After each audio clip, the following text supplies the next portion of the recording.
যেভাবে লেখা আছে আমি সেভাবেই পড়ছি। আসসালামু আলাইকুম রাসেল ভাই, জানি আপনি সর্বদাই ভালোর দলে থাকেন। আমি সুকান্ত মাইতি বর্তমানে সৌদি আরব থেকে ইমেলটি করছি। আমি ভূত.com এর একজন পুরনো শ্রোতা। এবার এতদিন পর দেশ থেকে ফেরার সময় প্রচুর ঘটনা কালেক্ট করে নিয়ে এসেছি। একে একে সব বলবো, আপনার হয়তো মনে থাকবে না। গত 2020-এ সম্ভবত মার্চ অথবা এপ্রিলে একটি ফ্রাইডে দ্য 13th-এ আমার একটি ঘটনা উপস্থাপন করেছিলেন রাজস্থানের কুলধারা গ্রামের। সেখানে আমার বন্ধু শামীমের কথা উল্লেখ আছে। আজকে যে ঘটনাটি বলবো সেটা শামীমের মামাতো ভাই সাব্বিরজির কাছ থেকে কালেক্ট করা। ওনার কাছ থেকে আমি প্রচুর ঘটনা নিয়ে এসেছি, এক এক করে পরবর্তীতে সব বলবো। আর কথা না বাড়িয়ে মূল ঘটনায় ঢুকে পড়ি। বৃষ্টি অঝরে ঝরছে, চারিদিকে ঘন অন্ধকারের চাদরে মোড়া। এমন সময় রক্ত হিম করা একটা পৈশাচিক অট্টহাসিতে গেঁয়ো সুন্দরী গাছের অরণ্য যেন আতঙ্কে কেঁপে উঠল।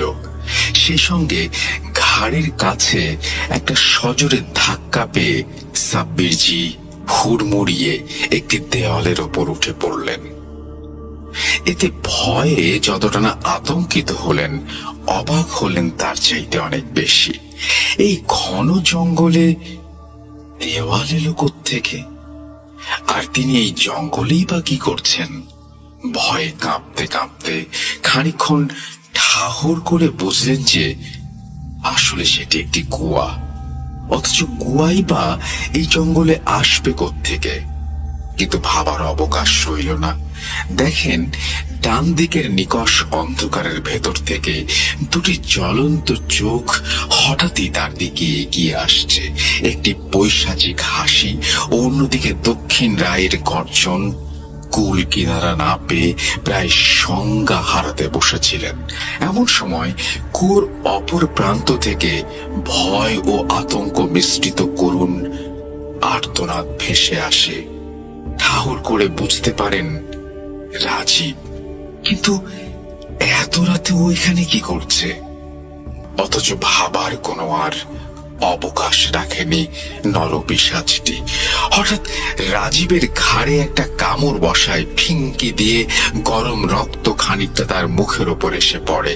দেখেন, রাজীব আর্তনাদ করতে করতে কুয়ার গহ্বরে মিলিয়ে যেতে থাকে। সাব্বিরজি ভয়ে আতঙ্কে কি করবেন কিছুই বুঝে উঠতে পারছিলেন না। এমন সময় অন্তর থেকে একটি আওয়াজ ওঠে, বোন বিবিকে ডাক, বোন বিবিকে ডাক, সব ঠিক হয়ে যাবে। দয়ার মা বোন বিবি মনের মাঝারে, মুশকিলে পড়লে ডেকো মা বলিয়া তারে, মা বলিয়া ভাকিলে তারে দয়াবান হইয়া, আর বিপদে কাণ্ডারি হইবে লিপে উধারিয়া। মনের অজান্তে আওড়াতে থাকেন সাব্বিরজি। হঠাৎই কুয়ার ভেতরটা একটি আলোর স্ফুলিঙ্গে ভরে যায়। সেই আলোর ছটা এতটাই যে ঠিক করে তাকানো যায় না। অপরদিকে পিশাচটার আর্তনাদ শোনা যায়। এদিকে রাজীব যেন ভাসতে ভাসতে উপরে উঠে আসছে। সাব্বিরজি কিছু বুঝে ওঠার আগেই সেই নরপিশাচটির আগে গজগজ করতে করতে তার উপরে ঝাঁপিয়ে পড়ে। ঘাড়ে একটি শীতল স্পর্শে হঠাৎই আঁতকে ওঠেন সাব্বিরজি। পেছন ফিরে দেখেন একজন বয়স্ক সুঠামদেহী ব্যক্তি, যার পরনে সাদা পাঞ্জাবি, ইমাম সাহেবের মতো পোশাক। জিয়াউদ্দিন সাহেব। তার মানে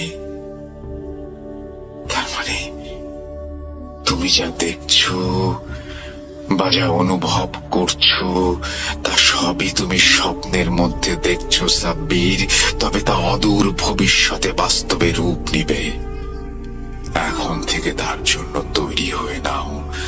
বাস্তব মোকাবেলা করা বড় কঠিন হবে।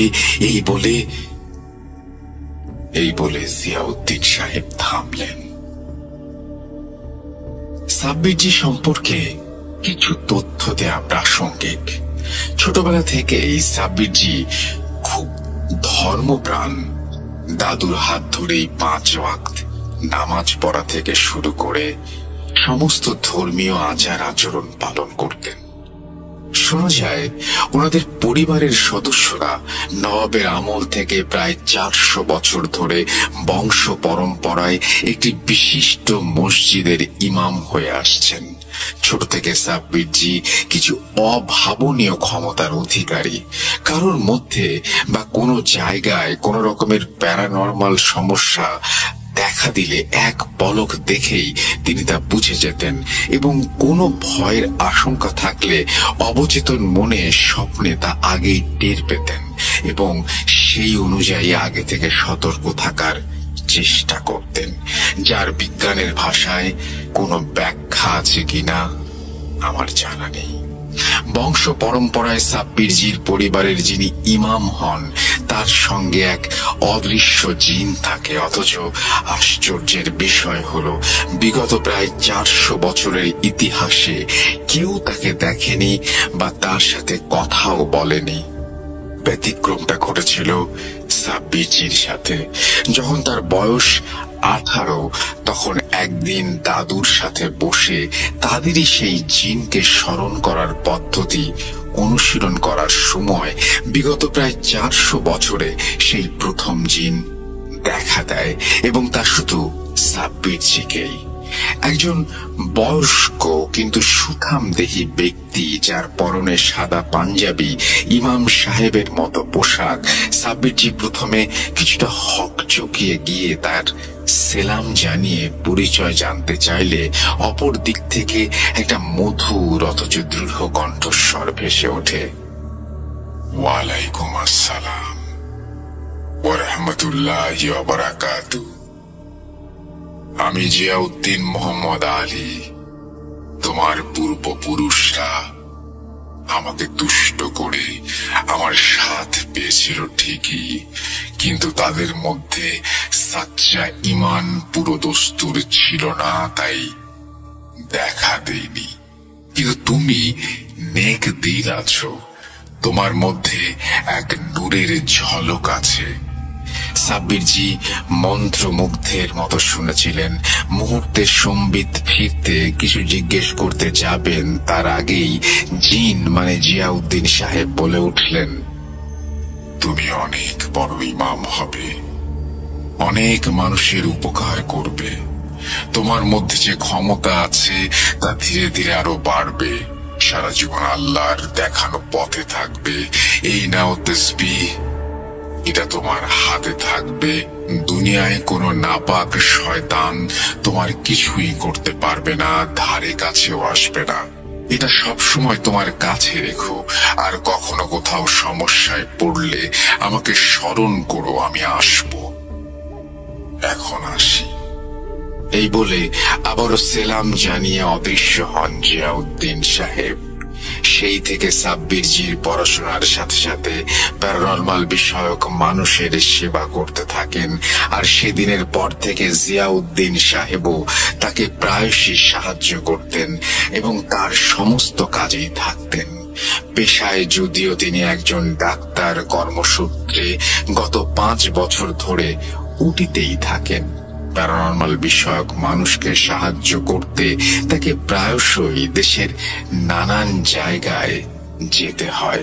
আসলে ঘটনাটি যখন ঘটে তখন সাব্বিরজি কলেজের 2য় বর্ষের স্নাতক, আজ থেকে প্রায় বছর 25 আগে। জিয়াউদ্দিন সাহেবের সাথে আলাপ ও তার সেই অদ্ভুত স্বপ্ন দেখার ক্ষমতা, তার সবই তখন সদ্য সদ্য তার জীবনের সাথে ওতপ্রোতভাবে জড়িয়েছে। একটু ধাতস্থ হওয়ার পর হঠাৎই কিছু বলতে যাবেন, কিন্তু পরক্ষণে টেবিলের ওপরে রাখা বনবিবির উপাখ্যান বইটির ওপর নজর যেতে ব্যাপারটা ঠাহর করে চুপ হয়ে গেলেন। আসলে তার স্বপ্নের সেই পাঁচালী তিনি এই বইতেই পড়েছেন খানিকক্ষণ আগে, কিন্তু তার সেই ব্যাখ্যাকে ভুল প্রমাণ করে আশ্চর্যজনকভাবে জিয়াউদ্দিন সাহেব বলে উঠলেন, না সাব্বির, যা তুমি স্বপ্নে পাঠ করেছো তা বাস্তবে তোমাকে স্মরণ রাখার জন্য পূর্ব ইঙ্গিত দিয়েছেন বনবিবি।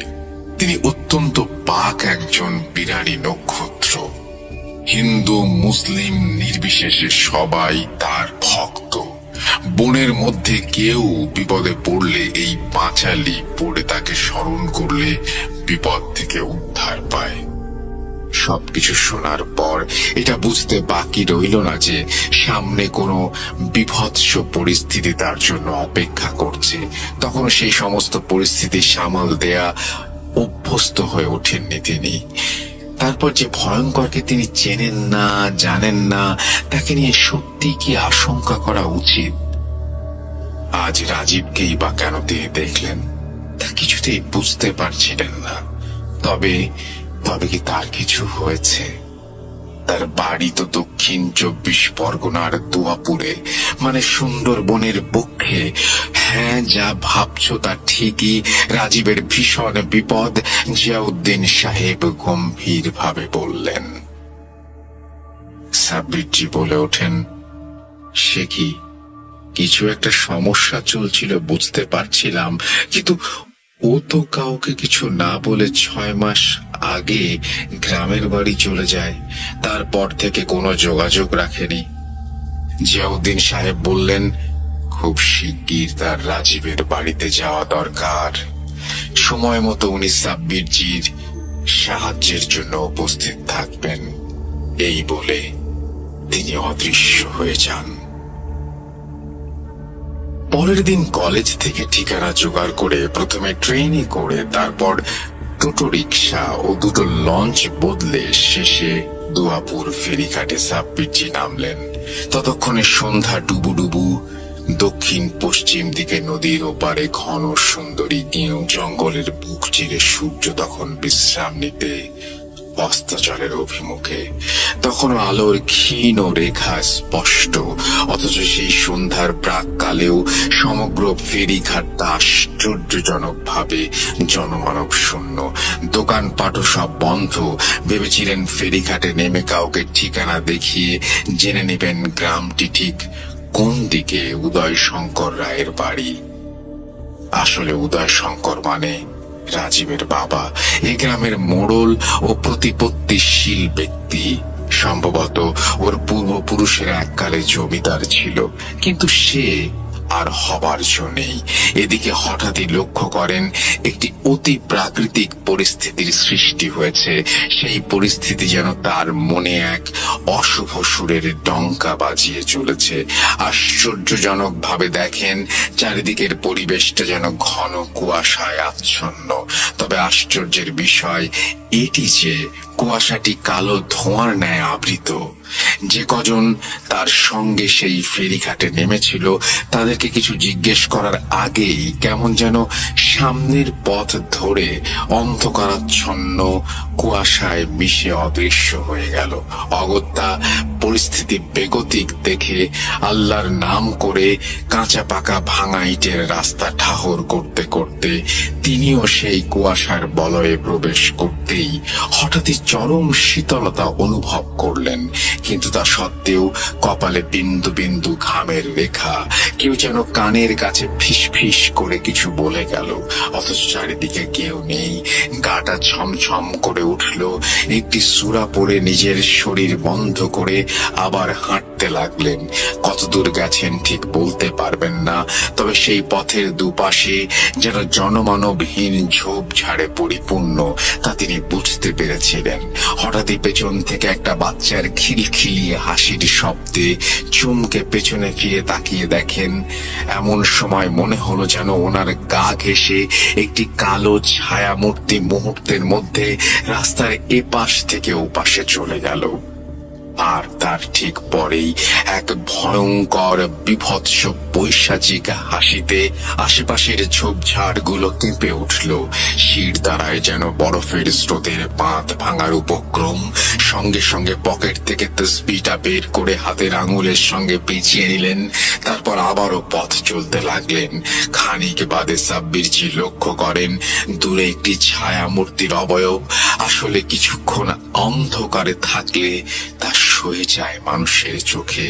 সেই ঘন অন্ধকারের ক্ষীণ আলোক রেখায় সাব্বিরজি দেখলেন যে একটি অপূর্ব সুন্দরী মেয়ে, সাদা কাপড় পরিহিত, কোলে একটি শিশু।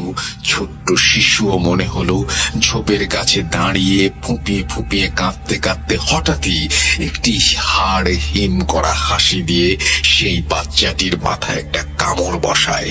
সঙ্গে সঙ্গে ফিনকে দিয়ে উষ্ণ রক্ত ছিটকে এসে সাব্বিরজির গায়ে পড়ে। ব্যাপারটা যে কতটা অলৌকিক তা সেই বয়সে সাব্বিরজি ততটা বুঝতে পারেননি। এমন সময় মেয়েটি মুহূর্তের মধ্যে ঝাঁপিয়ে পড়ে পাশের কুয়োয়। হতবাক হয়ে যান সাব্বিরজি। অন্ধকারে হোঁচট খেতে খেতে ছুটে যান মেয়েটিকে বাঁচাতে, কিন্তু কাছে যেতে না যেতেই তিনি যা দেখলেন তা তার বিশ্বাস শক্তিকে তছনছ করে দিচ্ছিল। কোথায় কুয়া, কোথায় সেই মেয়ে? চারিদিকের পরিবেশটা যেন ভারী হয়ে গেল। সেই সঙ্গে পচা মাংসের দুর্গন্ধে নাক বন্ধ হবার উপক্রম। ফিসফিসানি শব্দগুলো যেন চারিদিকে গুনগুন করছে। এদিকে একটি ছোট্ট ছায়ামূর্তি হঠাৎই তার পথ আটকে চারপাশে ঘুরতে লাগলো। অন্যদিকে একটা পৈশাচিক গর্জন ক্রমশ তার দিকে এগিয়ে আসছে। বুঝতে পেরে সাব্বিরজি আর সহ্য করতে না পেরে অন্ধকারে দিক বিদিকহীন ভাবে ছুটতে লাগলেন। খানিক বাদে কোনো কিছুর সঙ্গে ধাক্কা খেয়ে জ্ঞান হারালেন। পৈশাচিক আর্তনাদের শব্দে আচমকা জ্ঞান ফিরতে সাব্বিরজি নিজেকে একটি পালঙ্কে আবিষ্কার করলেন। সম্বিত ফিরে পেতে এদিক ওদিক তাকাতে লক্ষ্য করেন সেকেলে বড় ঘর, পাশে টেবিলের ওপর কেরোসিনের লণ্ঠন জ্বলছে। সেই চিৎকার ক্ষীণ হলেও তখনও যেন তার কানে বাজছে। নিজের ভ্রম ভেবে উড়িয়ে দিয়ে অবাক হয়ে এদিক ওদিক দেখছিলেন। এমন সময় ঘরে একজন বয়স্ক ব্যক্তি প্রবেশ করেন।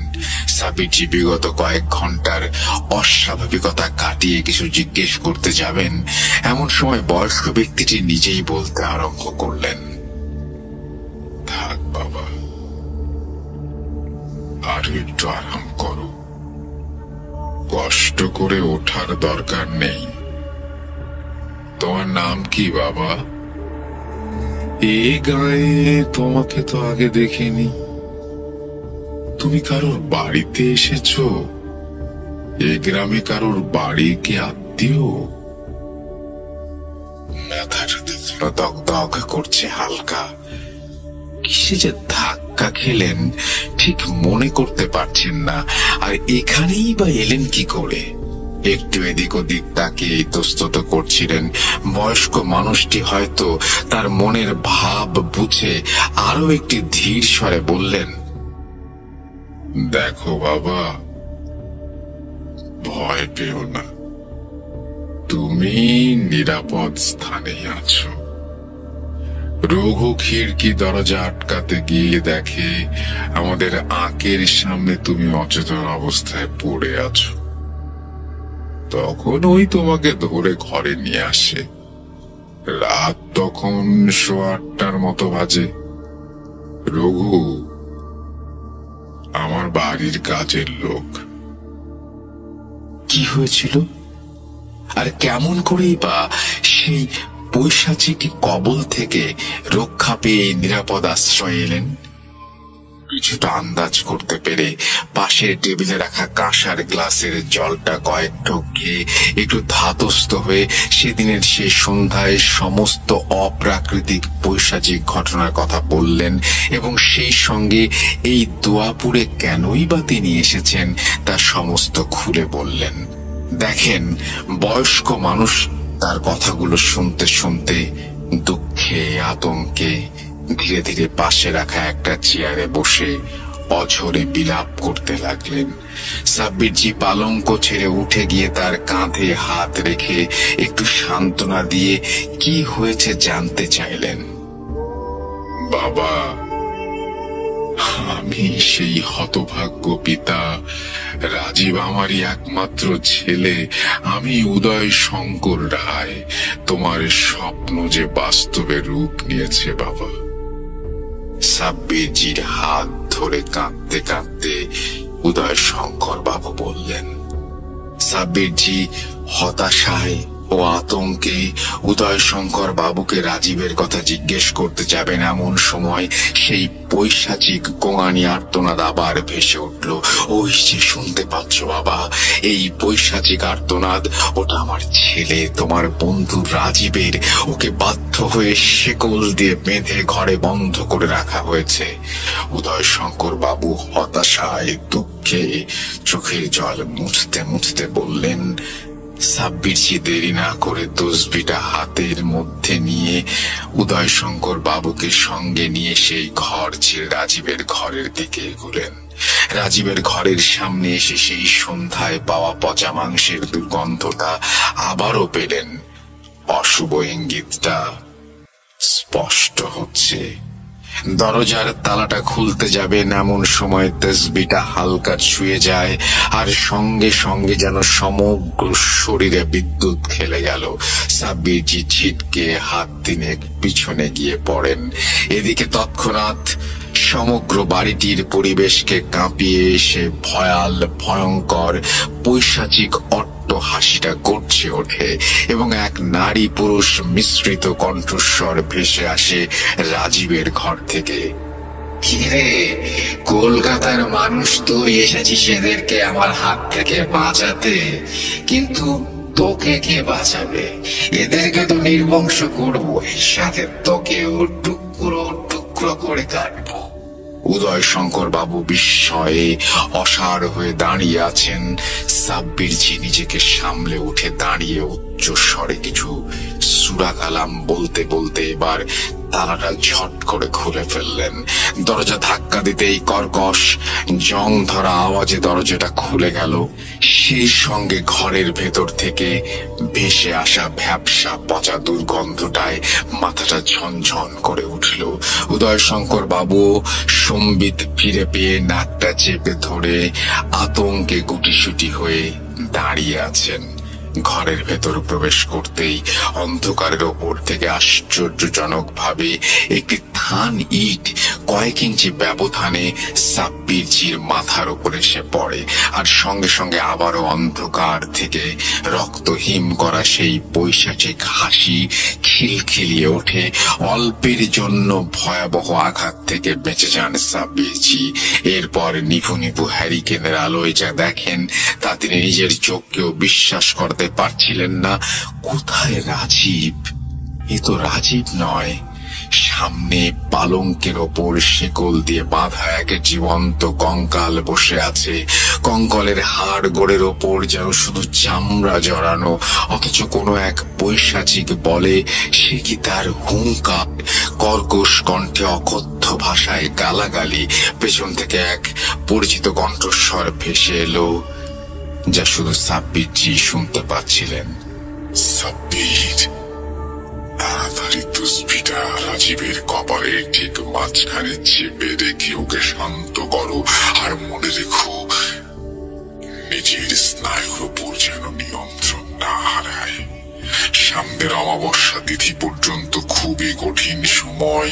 নিজেকে শক্ত রেখো, আর ভয় পাবে না, আমি আছি। এই বলে জিয়াউদ্দিন সাহেব আবার অদৃশ্য হলেন। সাব্বিরজি তৎক্ষণাৎ তসবিটা রাজীবের কপালের ঠিক মাঝখানে চেপে ধরে একটা সূরা পড়তে লাগলেন। খানিকক্ষণ ছটফট করে রাজীব অজ্ঞান হয়ে বিছানায় লুটিয়ে পড়ে। তসবিটা ভীষণ গরম হয়ে যায়। উদয় শঙ্কর বাবু উদ্বিগ্ন প্রকাশ করলে সাব্বিরজি তাকে শান্ত হতে বলেন এবং একসঙ্গে ঘর থেকে বেরিয়ে আসেন। বললেন, আজ আর কোনো ঝামেলা হবে না। এরপর রাতের খাবার সেরে তিনি নিজের জন্য বরাদ্দ ঘরে গিয়ে দরজা বন্ধ করে জিয়াউদ্দিন সাহেবকে স্মরণ করেন। জিয়াউদ্দিন সাহেব এলে সমস্ত বিষয়ে আলোচনার পর সমস্যার উৎস জানতে চাইলে জিয়াউদ্দিন সাহেব বলেন, সাব্বির, আজকে এই নির্মম পরিস্থিতির জন্য অতীতের অসহায় যন্ত্রণায় দগ্ধ প্রতিশোধের আগুনের ফল। আর চিন্তা করো না, কালকেই তুমি সমস্ত কিছু জানতে পারবে। এই বলে সাব্বিরজিকে সাবধানে থাকতে বলে জিয়াউদ্দিন সাহেব আবারও অদৃশ্য হয়ে যান। পরদিন সকালে ফ্রেশ হয়ে উদয় শঙ্কর বাবু ঘন ঘন পায়চারি করছিলেন। তাকে দেখতে পেয়ে আনন্দে ধন্যবাদ জানিয়ে জড়িয়ে ধরেন।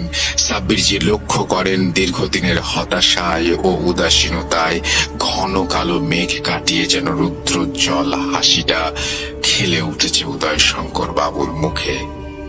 জানো বাবা, আজ প্রায় 3 মাস পর খোকা কথা বলেছে আমার সাথে। ওর মায়ের কাছে খিদে পেয়েছে বলে খেতে চেয়েছে। ওকে এখন অনেকটাই স্বাভাবিক লাগছিল। সাব্বিরজি ব্যাপারটা আগে থেকে জানতেন যে তসবিটা ছোঁয়ানোর পরে এমনটাই হবে, কিন্তু কেন যেন মনে হচ্ছে কোনো এক ঝড়ের পূর্বেকার নীরবতাময় পরিবেশ। উদয় শঙ্কর বাবুকে কিছু বুঝতে না দিয়ে শান্ত হতে বলেন। এরপর সকালে প্রাতরাশ সেরে বৈঠকখানায় একটি বেতের চেয়ারে বসে চা খেতে খেতে উদয় শঙ্কর বাবুর কাছে এ যাবৎ পর্যন্ত ঠিক ঠিক কি ঘটেছে সব জানতে চাইলেন। উদয় শঙ্কর বাবু বলা শুরু করলেন, এখন মনে হচ্ছে গত বছর পুজোর ছুটিতে খোকা বাড়ি আসার পর থেকে হয়তো এই সমস্যার সূত্রপাত। আসলে সেবার বিসর্জনের সন্ধ্যায় দত্ত নদীতে প্রতিমা বিসর্জন দিতে বন্ধুদের সাথে বাজি ধরে দুর্ভাগ্যবশত নদীর পাড়ে শ্মশানে ঢোকার মুখে মৃত শুকনো নিম গাছটির ডগায় ওঠে, কিন্তু হাত 10 ওঠার পরই হঠাৎই পড়ে যায়। যদিও ভগবানের কৃপার জোরে বেঁচে যায়, হালকা কাটা ছেঁড়া ছাড়া তেমন কিছু হয়নি। সেদিন খোকা কিন্তু বারবার বলেছিল যে ওকে কেউ ধাক্কা দিয়েছে, অথচ আমরা ওর মনের ভুল ভেবে আমলই দেইনি। আজ বুঝতে পারছি যে কত বড় ভুল করেছিলাম। তারপর থেকে যে কদিন ও এ বাড়িতে ছিল অন্য মনস্ক এবং ভয়ে ভয়ে থাকতো। সারাদিন প্রায় ঘর থেকে বেরোতই না, নাওয়া খাওয়া একরকম ছেড়ে দিয়েছিল। এরপর একদিন ছুটি শেষ হওয়ার আগে হোস্টেলে ফিরে যায়। 6 মাস আগে খোকা যখন আবার বাড়ি আসে তখন তাকে চেনাই যাচ্ছিল না। রোগা লিকলিকে একটা শরীর, বহুদিন স্নান না করায় রুক্ষ সূক্ষ্ম অবস্থা, গা দিয়ে দুর্গন্ধ ছড়াচ্ছিল। পাগলামিটা প্রায় তখন থেকে শুরু। জোর করে ধরে বেঁধে স্নান করাতে গেলে একদিন তো হাতি কামড়ে দিল। তারপর থেকেই সব ভয়ঙ্কর বৈশাচিক অতি প্রাকৃতিক ঘটনা ঘটতে শুরু করলো। ঘরে কোনো পূজা অর্চনা করতে গেলে সব লন্ডভন্ড হয়ে যেতে লাগলো। এরপর এই বৈশাচিকতা চরমে দাঁড়ালো তখন যখন হঠাৎই গ্রামে মানুষের গোয়াল ঘর থেকে ছাগল, বাছুর, হাঁস, মুরগি গায়েব হতে লাগলো। সেই সঙ্গে একটা কালো ধোঁয়ার মতো কুয়াশা সমগ্র গ্রামটাকে যেন একটু একটু করে গিলে খাচ্ছিল। একদিন সকালে ঘুম ভাঙে দালানে অনেক মানুষের হই হট্টগোল শুনে।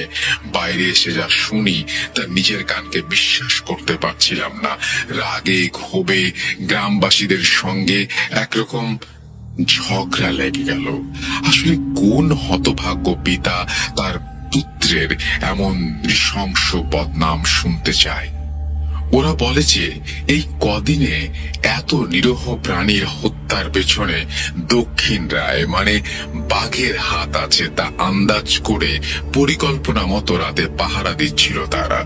জঙ্গল লাগোয়া খালটাতে ভাটার সময় হাঁটুর নিচে জল নেমে যায়। বাঘ অনায়াসে সাঁতরে গ্রামে ঢুকতে পারে, সে কথা গ্রামের সবাই জানতো। সেই জন্যই পাহারা। বশিরদের গোয়ালের ঘর থেকে হঠাৎই খসখস শব্দ শুনে গোপাল ভয়ে আঁতকে ওঠে। পেছনে আসা গ্রামবাসীদের দিকে ছুটে খবর দেয়। সবাই গিয়ে যা দেখে তা কল্পনার অতীত। ভয়ঙ্কর পৈশাচিক এক নারকীয় ঘটনা। খোকা নাকি উবুড় হয়ে বসে একটি ছাগলের পেট চিরে নাড়ি ভুড়ি টেনে ছিঁড়ে খাচ্ছিল। আমি রীতিমতো ওদেরকে থামিয়ে চেঁচিয়ে উঠি। ওদেরকে রেগে নিয়ে যাই খোকার ঘরে, দেখাতে যে খোকা আসলেই ঘরে ঘুমোচ্ছে। বাইরে যাওয়া তো দূরের কথা, কিন্তু খোকার ঘরে ঢুকেই মাথাটা কেমন যেন ঝিমঝিম করতে লাগলো। একটা ভ্যাপসা মাংস পচা দুর্গন্ধ সমগ্র ঘরটাতে সবাই বাবা গো মা গো বলে যে যেদিকে পারে পালিয়ে গেল। শির দ্বারা যেন শীতল স্রোত বয়ে গেল। দেখি কোথায় খোকা, এই যে সাক্ষাৎ নরপিশাচ সিলিং এ উল্টো হয়ে টিকটিকির মতো ঝুলছে, সমগ্র মুখটা পচা গলা, সেখান থেকে রক্ত পুঁজ মাখা লালা ঝরে পড়ছে, মুখ দুদিকে প্রশস্ত কাটা, তা দিয়ে খসখসে ফিনফিনে হাসি দিয়ে বাবা বলে দেয়াল বেয়ে আমার দিকে এগিয়ে আসে। সেই বিভৎস পৈশাচিক রূপ দুঃস্বপ্নেও অকল্পনীয়। সঙ্গে সঙ্গেই ও ঘর থেকে বেরিয়ে আসে। পরে কোন রকমে তাকে চেন দিয়ে বেঁধে ফেলি। সেই থেকে শুরু।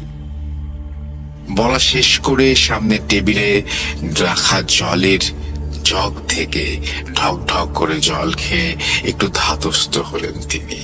সাব্বিরজি চুপচাপ চায়ের কাপটা টেবিলে রেখে দুঃখে শোকে একটি দীর্ঘশ্বাস ফেলে ঘরের এদিক ওদিক দেখছিলেন। এমন সময় দক্ষিণের দিকের দেয়ালে একটি ছবি দেখে আতঙ্কে শিউরে ওঠেন। এরপর উদয় শঙ্কর বাবু কিছু বুঝে ওঠার আগে একটু শান্ত হন। তারপর জিজ্ঞেস করেন, ওটি কার ছবি?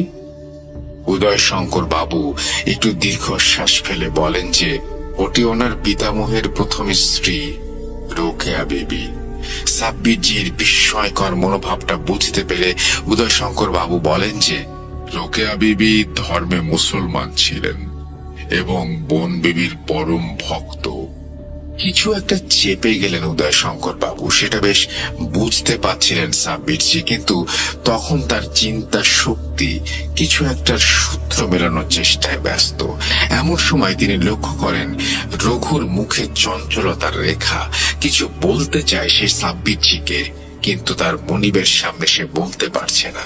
সাব্বিরজি বুঝতে পেরে খানিক বাদে উদয় শঙ্কর বাবুকে জানায় যে তিনি গ্রামটা একটু ঘুরে দেখতে চান। ওনার আপত্তি না থাকলে এ বেলায় ঘুরে আসবেন। উদয় শঙ্কর বাবু সাই দিয়ে রঘুকে সঙ্গে নিয়ে যেতে বলেন। আসলে সাব্বিরজি এমনটাই চেয়েছিলেন।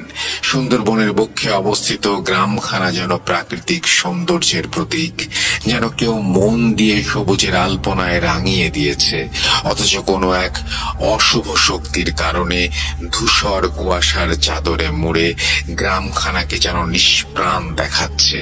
সাইকেল নিয়ে কিছুক্ষণ চলার পর ওরা নদীর পাড়ে বনবিবির মন্দিরের পাশে একটি বট গাছের নিচে এসে দাঁড়ায়। ডান পাশে চোখ ফেরাতে অদূরে সম্ভবত সেই শ্মশান ও নিম গাছটি নজরে পড়ল।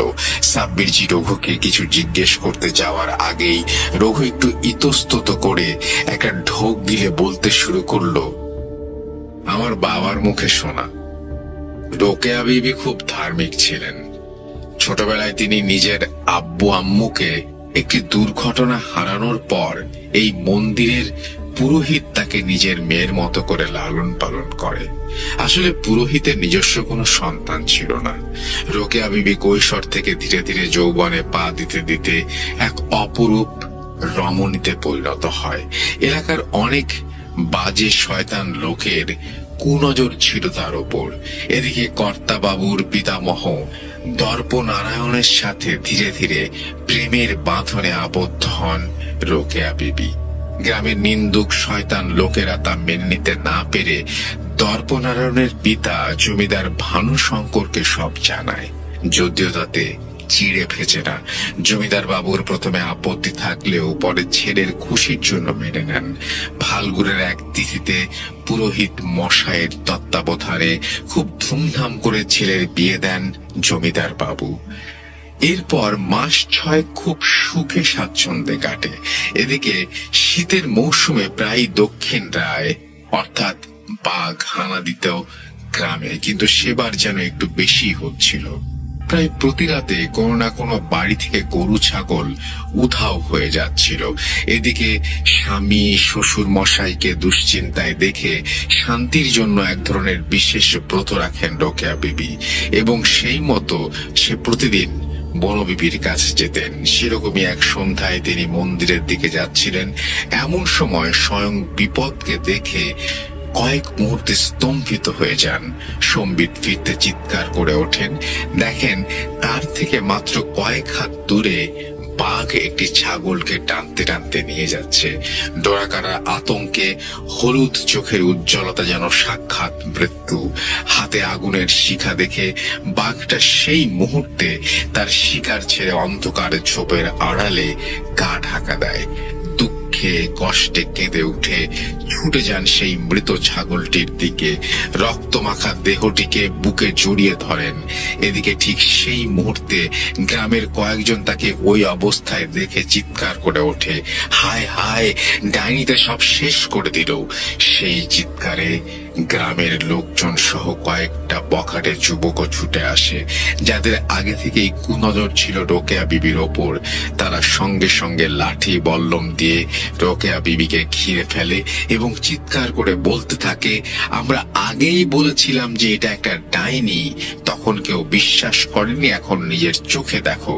বিধর্মীতে বিয়ে করা যে অন্যায়, এখন তার ফল ভোগ করো। ওকে এখন ছেড়ে দিলে সমস্ত গ্রাম একদিন খেয়ে শেষ করে ফেলবে। মারো ওকে, মারো। এই বলে মারতে যেতে কয়েকজন বয়স্ক লোক বাধা দেয় এবং বলে যে ওকে বেঁধে জমিদার বাবুর কাছে নিয়ে যেতে। ওনার বাড়ির পুত্রবধূ উনিই বিচার করবেন। রোকেয়া বিবি পরিস্থিতির আকস্মিকতায় এতটাই চমকে গিয়েছিলেন যে মুখে কিছু বলতে পারছিলেন না, খালি দু চোখে বয়ে মনের গহীনে জমানো ঘৃণা, ধিক্কার গলিত লাভার মতো গড়িয়ে পড়ছিল। সেই অন্যায়ের প্রতিবাদের যে ক্ষীণ আশাটুকু ছিল, সে আশাটুকু সেই রাতে জমিদার বাবুর চণ্ডী মণ্ডপের মন্দিরের এক নিষ্পাপ ধাতব প্রতিমার সামনে নৃশংস নির্লজ্জ সমাজের হাতে নৃশংসভাবে নির্যাতিত হয়। যখন সব শুনেও তার স্বামী দর্পনারায়ণ নির্বাক থেকে গ্রামের লোকদের সম্মতি জানায়। জমিদার ভানুশঙ্কর বাবুর নির্দেশে তাকে জ্যান্ত পুড়িয়ে মারার আদেশেও দর্পনারায়ণ চুপ থাকেন। বিশ্বাসের বলি হবার পর রোকেয়া বিবি হয়তো আর বেঁচে থাকতে চাননি, তাই সেদিন চুপ থেকে সব অন্যায় মেনে নিয়ে নিয়তির দিকে এগিয়ে যান। মশাল হাতে গ্রামের লোকেরা তাকে মারতে মারতে শ্মশানের কাছে নিয়ে গিয়ে সেই নিম গাছটির সাথে বেঁধে জ্যান্ত আগুন লাগিয়ে দেয়। দুঃখ, ক্রোধ ও বিশ্বাসঘাতকতার বেদনা জড়ানো চিৎকার জ্বলন্ত আগুনে তখনও ক্ষীণ বাকি। এদিকে এমন সময় গ্রামের অপর প্রান্তে মহিলাদের চিৎকার হট্টগোল শোনা যায়। সবাই মিলে সেখানে গিয়ে জানতে পারে এক লেঠেলের 5 বছরের একমাত্র ছেলেকে দক্ষিণ দায় টেনে নিয়ে গেছে। এ কোনো ডাইনি না, এ সত্যি বাঘের কাজ। যতক্ষণে দর্পনারায়ণ সহ সবার ভুল ভাঙে, ততক্ষণে শ্মশান তলায় সব ছাই। এরপর হপ্তা 2 বাদে প্রায়শ্চিত্তের তাগিদে জমিদার ভানুশঙ্কর 7 গ্রামের মানুষকে নেমন্তন্ন করে শ্রাদ্ধের আয়োজন করেন। দর্পনারায়ণ পিণ্ড দিতে যাবেন, এমন সময় অগ্নিশিখার মতো পুরোহিত মশাইয়ের সেখানে হাজির হন। ক্রোধে আক্রোশে নিজের পৈতে তুলে ধরে চিৎকার করে অভিশাপ দেন, তোরা যেভাবে আমার মেয়েকে ও তার ভেতর বেড়ে ওঠা নবভ্রূণকে জীবন্ত জ্বালিয়ে হত্যা করেছিস, আমি নিত্যানন্দ পুরোহিত যদি সারা জীবন নিষ্ঠার সহিত নিঃস্বার্থভাবে বনবিবির আরাধনা করে থাকি, তাহলে এই বংশের পরবর্তী বংশধরেরা নির্মম ভাবে প্রকৃতির হাতে বলি হবে। এই বলে শ্রাদ্ধের অগ্নিকুণ্ডের দিকে থুতু ছুঁড়ে চলে যান। আসলে পরবর্তীতে জমিদার বাড়ির অন্দরমহলের দাসীদের কাছ থেকে জানা যায়, রোকেয়া বিবি মারা যাওয়ার আগে 3 মাসের অন্তঃসত্ত্বা ছিলেন। গ্রামের সমস্যা মিটে গেলে তিনি নিজেই স্বামীকে জানাবেন, এমনটাই দাসীদের জানিয়ে ব্যাপারটা গোপন রাখতে বলেছিলেন। কিছুদিন পর জঙ্গলে ঢোকার মুখে ভাঙা কুয়োয় পুরোহিতের পচা গলা দেহ পাওয়া যায়। এরপর বেশ কয়েক বছর কেটে যায়। জমিদার বাবু আবার ছেলের বিয়ে দেন। দর্পনারায়ণের 2 ছেলে হয়, কিন্তু আশ্চর্যজনক ভাবে 2 ছেলেই 3 বছর ও 5 বছরের মাথায় যথাক্রমে জলে ডুবে ও দক্ষিণ রায়ের পেটে চলে যায়। পরবর্তীতে জমিদার বাবু কাশী থেকে এক অঘরীকে নিয়ে এসে কিছু উপাচার করান এবং তার ফলে দর্পনারায়ণের তৃতীয় সন্তান আমাদের কর্তামশাইয়ের বাবা জমিদার ভানুপ্রসাদ বেঁচে যান। কিন্তু সেই অঘরি যাওয়া আগে বলে গিয়েছিল যে পরবর্তী বংশধরদের কেউ যদি ভুলেও সেই শ্মশানে পা রাখে তবে তার উপর কাল নেমে আসবে, কেউ বাঁচাতে পারবে না। সেই ভুলের খেসারত গুনছে আমাদের রাজীব দাদা বাবু। বলা শেষ করে রঘুর ঢোক গিলে একটা দীর্ঘশ্বাস ফেলল। সাব্বিরজি কিছুটা আন্দাজ করে নিশ্চুপ ভাবে মাথা নেড়ে তারপর ফেরার সাইকেল ঘোরালেন। দুপুরে খাওয়া দাওয়া শেষ করে সাব্বিরজি আসতেই দেখেন জিয়াউদ্দিন সাহেব চিন্তিত মুখে পায়চারি করছেন। সাব্বিরজি কিছু বলতে যাবেন, তার আগে জিয়াউদ্দিন সাহেব বললেন, সাব্বির, তুমিও জানো ইন্তেকালের পরে কোনো রুহ প্রতিশোধ দিতে এই দুনিয়ায় থাকে না। আর উনি তো একজন পিরানি ছিলেন। তুমি যাকে দেখেছ সেটি যে একটি শয়তান জিন, সেটা নিশ্চয়ই তুমি বুঝতে পেরেছ, অসুবিধা হয়নি। আজ কিছু একটা ঘটবে, তুমি সজাগ থেকো, আমি সময় মতো উপস্থিত থাকবো। এই বলে জিয়াউদ্দিন সাহেব অদৃশ্য হলেন। একটা অস্বস্তিকর গুমট সমগ্র পরিবেশটাকে আবদ্ধ করে রেখেছিল। সন্ধ্যায় মান ভেঙে প্রকৃতি যেন কোনো কিছুর বিষাদে মেঘের বুক চিরে অঝরে ছড়তে লাগলো। রাতে তেমন কিছু খেলো না সাব্বিরজি। এক অজানা আতঙ্কে মন অস্থির ছিল। বৃষ্টিটা একটু ধরলেও মেঘের হুঙ্কার তখনও কমেনি। মাঝে মাঝে বজ্র বিদ্যুৎ সহ গর্জে উঠছে। ঘুমটা কোনোভাবেই আসছিল না। আন্দাজ রাত তখন গভীর। ঘরের মধ্যে পায়চারি করতে করতে আকাশের বিদ্যুৎ ঝলকানিতে জানলার ওপাশে কিছু একটা দেখে চমকে যান সাব্বির। দেখি এই যে রাজীব, কিন্তু ও হঠাৎ এত রাতে বৃষ্টিতে জল কাদায় ছুটে কোথায় যাচ্ছে? রাজীব, রাজীব, রাজীব দাঁড়া, রাজীব যাস নে, বাইরে ভয়ঙ্কর বিপদ রাজীব। বলতে বলতে সাব্বিরজি তসবিটা হাতে পাকিয়ে ঘর থেকে বেরিয়ে রাজীবের পিছু নেন। এই রাতে যে এক ভয়ঙ্কর বিভৎস পৈশাচিকতার সাক্ষী হতে চলেছে সেই বিষয়ে সাব্বিরজি ততটা আঁচ করতে পারেননি। জল কাদা রাস্তা, চারিদিক অন্ধকারের চাদরে মোড়ানো, অদৃশ্য সামনে হেঁটে যাওয়া ছপ ছপ শব্দকে অনুসরণ করতে করতে সাব্বিরজিও এগিয়ে যাচ্ছিলেন। এমন সময় হঠাৎই সেই মাংস পচা দুর্গন্ধটা আবারও সাব্বিরজির নাকে বাঁধল। সেই সঙ্গে সমগ্র পরিবেশটাকেও কাঁপিয়ে খিলখিলিয়ে পৈশাচিক হাসিটা যেন বুকে ছ্যাদ করে লাগলো। সাব্বিরজি এক মনে সূরা পড়তে পড়তে এগিয়ে যাচ্ছিলেন। এমন ভাবে কতক্ষণ চলেছেন খেয়াল নেই। ভ্রমটা কাটলো দেয়ালের মতো কোনো এক কিছুতে ধাক্কা খেয়ে। এ কি, জঙ্গলের দেওয়াল আসবে কোত্থেকে? সঙ্গে সঙ্গে স্বপ্নে দেখা দৃশ্যগুলো যেন জীবন্ত হয়ে উঠল। এই যে স্বপ্নে দেখা সেই কুয়ো, তবে কি রাজীব? বিস্ময়ে আতঙ্কে কোনো কিছু না বুঝতে পেরে কুয়ার মধ্যে ঝুঁকে চিৎকার করে ডাকতে লাগলেন। হঠাৎই কুয়ার গহ্বর থেকে এক ছটফটানি ও সেই সঙ্গে গর্জনের শব্দ ভেসে উঠল। মনে হচ্ছে দুটি হিংস্র পশু ধস্তাধস্তি করছে অন্ধকার পাতালে। এদিকে নিস্তব্ধ প্রকৃতি আবার কেঁপে ওঠে। শুরু হয় তুমুল ঝড় ও বৃষ্টি। অদূরে ঝোপের আড়ালে মাঝে মাঝে মনে হচ্ছিল যেন দক্ষিণ রায়ের গর্জন। প্রাকৃতিক ও অতি প্রাকৃতিক পৈশাচিক মিলিয়ে যেন এক বিভীষিকাময় পরিস্থিতি। অভিজ্ঞতাহীন সেই বয়সে সাব্বিরজি কি করবেন কিছুই বুঝে উঠতে পারছিলেন না। এদিকে জিয়াউদ্দিন সাহেবেরও দেখা নেই। সেই মুহূর্তে সাব্বিরজির সূরা ওড়ানো ছাড়া আর কোনো কিছু করণীয় ছিল না। হাতে পাকানো ভেজা তসবিটা হঠাৎই মাঝে মাঝে গরম হয়ে উঠছিল। পার্শ্ববর্তী ভয়ঙ্কর পৈশাচিক অনুভূতির আভাস দিচ্ছিল। সাব্বিরজি জানতেন আর যাই হোক কোনো অশুভ নাপাক শক্তি তাকে স্পর্শ করতে পারবে না যতক্ষণ এই তসবিটা তার হাতে আছে। কতক্ষণ দাঁড়িয়ে আছেন খেয়াল নেই। বৃষ্টিটা থেমেছে।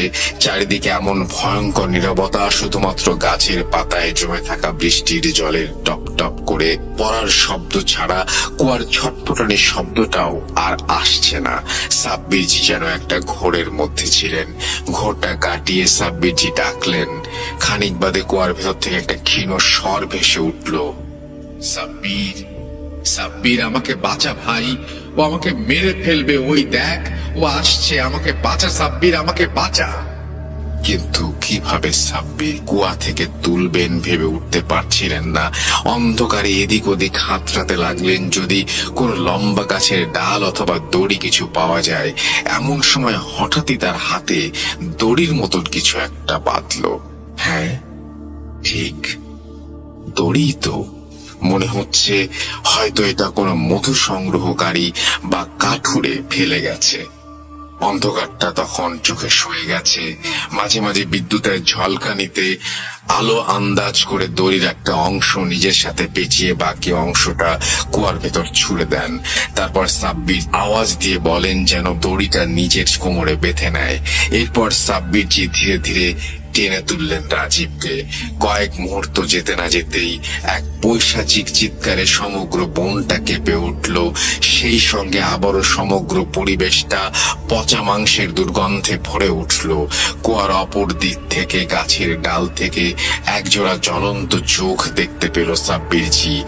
এটা চোখ নাকি আগুনের গোলা, যার আলোর আশেপাশে ডালপালাগুলো ক্ষণিক আলোকিত হয়ে উঠেছে।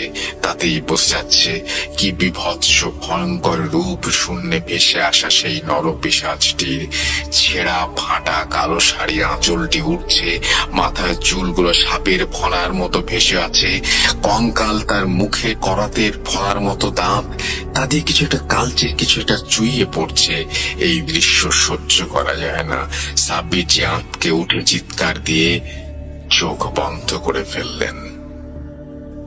আসলে সেটাই ছিল সাব্বিরজির প্রথম নির্মম, ভয়ঙ্কর, বিভৎস পৈশাচিক অভিজ্ঞতা। যদিও পরবর্তীতে দীর্ঘ 25 বছরেও এর থেকেও বহু ভয়ঙ্কর, বিভৎস, পৈশাচিক আতঙ্কের সম্মুখীন হয়েছেন, মোকাবেলা করেছেন তিনি। চোখ বন্ধ করার মুহূর্তেই পিশাচটা পৈশাচিক হাসি দিয়ে রাজীবের উপর ঝাঁপিয়ে পড়ে ওর ঘাটটা কামড়ে দেয়। সঙ্গে সঙ্গে ফিনকি দিয়ে উষ্ণ রক্ত ছিটকে এসে সাব্বিরজির গায়ে পড়ে। এ যেন তার স্বপ্নে দেখা নির্মম বাস্তবায়িত রূপ।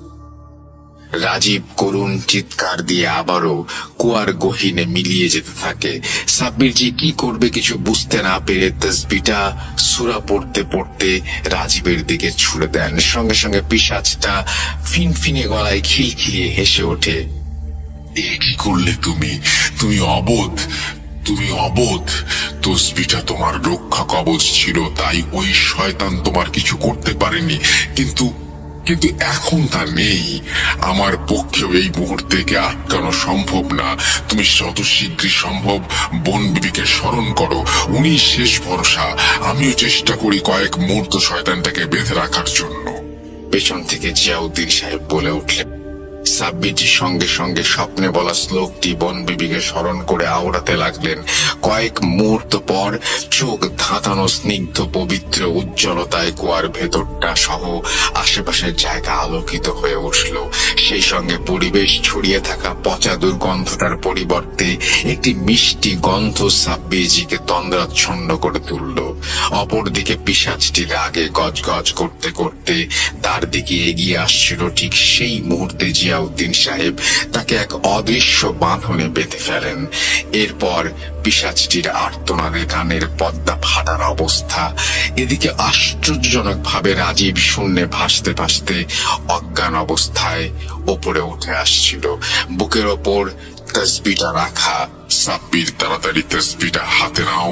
রাজীবকে নিয়ে বন বিবির মন্দিরে শুইয়ে যত তাড়াতাড়ি সম্ভব শ্মশানের নিম গাছটায় আল্লাহকে স্মরণ করে আগুন দাও। তবেই এই পিশাচকে সমূলে শেষ করা সম্ভব।